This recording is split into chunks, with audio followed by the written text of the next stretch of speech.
Perfecto. Ahora, hay una forma correcta de configurar la columna de ingreso, porque algunos usuarios seleccionan la información y utilizan los botones de formato que tenemos en esta caja de número, lo cual no es recomendable, porque cada vez que tú actualices esta tabla dinámica o agregues información, el formato se va a perder.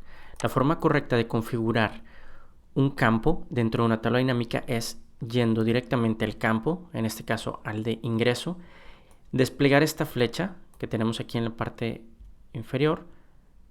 Ahí está. Vamos a ir a la parte de configuración de campo de valor, la última opción. Listo.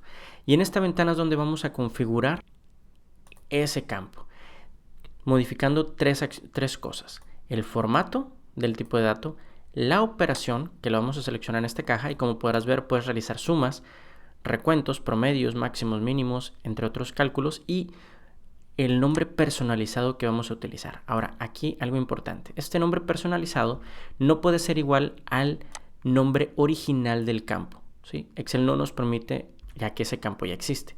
El nombre del origen es ingreso, el nombre personalizado suma de ingreso, o podemos utilizar un nombre más pequeño o colocar algún símbolo. Vamos a hacer el ejemplo: formato de número, contabilidad, sin decimales. Bueno, aquí puedes seleccionar distinto tipo de moneda, aceptar. Vemos aquí las operaciones. Yo quiero realizar la suma, por lo tanto lo vamos a dejar aquí en suma, y en este nombre, para que no tenga todo esta parte de la izquierda, la voy a borrar y voy a poner el símbolo de moneda, espacio, ingreso, y ya es un título distinto, no voy a tener problema. Formato, segundo, en la operación, y tercero, el nombre personalizado. Listo, este campo ya está correctamente configurado. Puedo utilizar distintos escenarios sin ningún problema.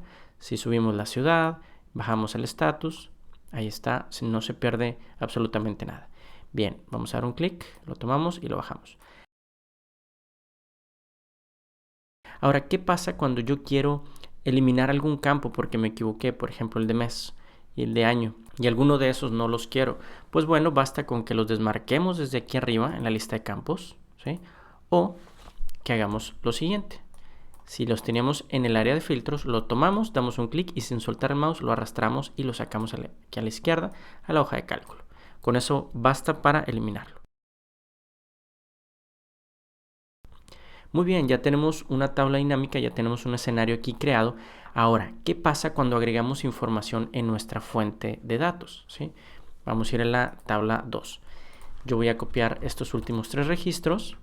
Nos posicionamos en la última fila, control V, y los vamos a marcar en otro color, ¿sí? Estos van a ser de otra ciudad, que sea, o estado de Texas. Vamos a poner el estado de Texas, con montos de 50,000. Tendríamos en Texas 150,000. Perfecto. Cuando yo agrego información en un rango de datos o para una tabla dinámica, yo necesito venir a mi tabla dinámica, hacer clic derecho del mouse y dar clic en actualizar, porque he agregado información. Al dar en actualizar, no me aparece aún aquí el estado de Texas, porque nosotros creamos esta tabla dinámica partiendo de un rango de datos. Por lo tanto, tenemos que modificar el origen, que llegaba hasta la fila 1063. Ahora tenemos que decirle que llegue hasta la fila 1066. ¿Cómo hacemos eso? Pues bueno, cuando nos posicionamos en la tabla dinámica, tenemos dos fichas importantes en la parte superior: diseño y análisis de tabla dinámica.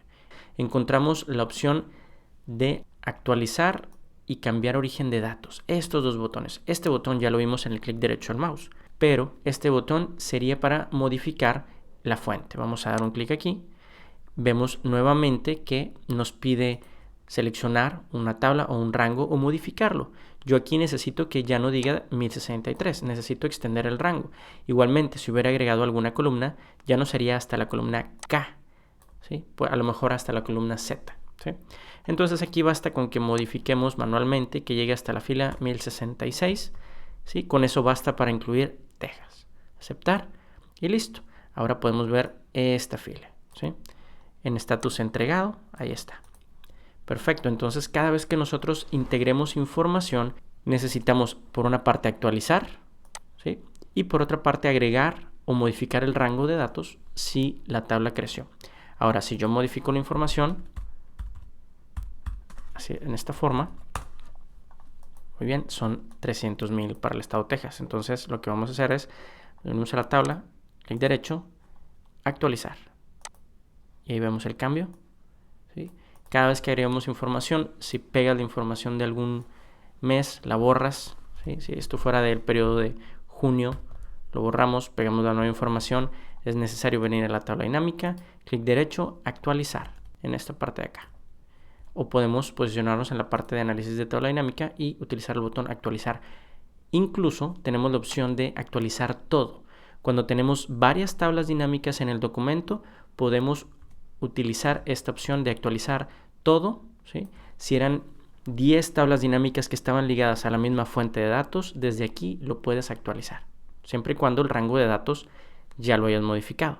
Bien, entonces en este apartado estamos trabajando con una tabla dinámica que nació de un rango de datos. Ahora, ¿qué pasa si este rango de datos lo transformamos en una tabla? Vamos a ir a la ficha de insertar, tabla, ¿sí? Ahí está el rango de datos, validamos que es toda la información, le damos aceptar. Listo, esto ahora es una tabla real. Si yo me posiciono fuera, la ficha de diseño de tabla desaparece en la parte superior. Si doy un clic adentro, ahí está nuevamente. Bien, a esta tabla le podemos asignar un nombre, recuerda, ¿sí? O podemos modificarlo, siempre y cuando no pasemos espacios aquí. Entonces yo le voy a poner aquí ingresos. Ahora este rango, ¿sí?, se llama ingresos, es una tabla.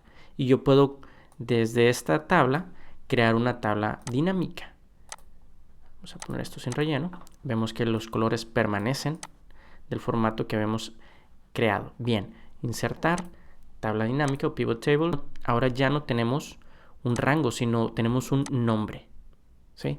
Entonces, una de las grandes ventajas de crear una tabla dinámica partiendo de una tabla es que cuando nosotros actualizamos información o agregamos información en la parte inferior, en la fila inmediata, ¿sí?, recordemos que podemos copiar, control C, me posiciono en la fila inmediata, control V, el rango crece en automático, ¿sí? Ahí estamos copiando, vamos a quitar el formato. Y esta tabla ya creció hasta la fila 1071 sin la necesidad de modificar nada, ¿sí? Entonces me vengo a la tabla, clic derecho, actualizar porque ya agregué información. Bien, puedo crear nuevamente un escenario. Vamos a crear aquí, agregamos el ingreso, modificamos correctamente el formato de ese campo, que sea contabilidad, sin decimales, bien, sea la suma y así lo vamos a dejar, suma de ingreso. Perfecto, ya tenemos aquí todas las ciudades, ahora son 6.3 millones. Bien, imaginemos que vamos a agregar información en la tabla de datos, ¿sí? Voy a agregar esta línea, la voy a copiar aquí inmediatamente, pero esto va a ser New York. Perfecto. Copiamos, control V, control V, control V. Aquí tenemos para Nueva York 400,000 pesos o dólares. Bien, la ventaja de haber creado esa tabla dinámica partiendo de un rango, de una tabla real, es que yo solamente tengo que hacer clic derecho, actualizar. No tuve que ir a extender el rango como ocurría en esta tabla, en donde sí tengo que modificar este pequeño rango de acá, ¿sí?, y que no se modifica en automático.